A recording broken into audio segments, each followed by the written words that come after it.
another beautiful day in Manila Bay.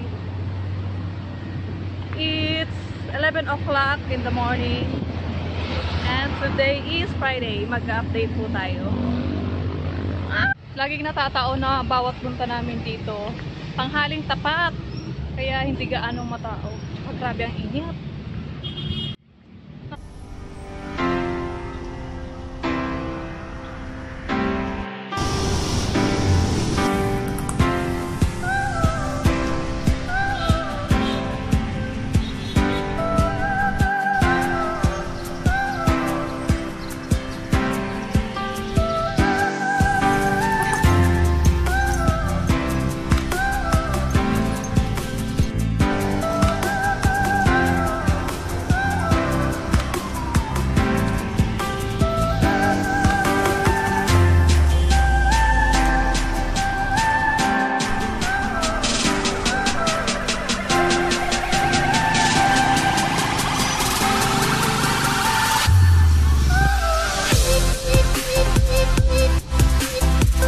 Si Kuya, yung may-ari ng kabayo.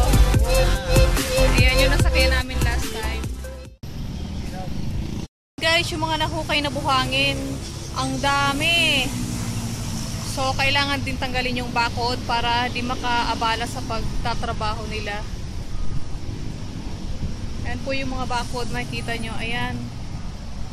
Tsaka meron din doon sa kabila.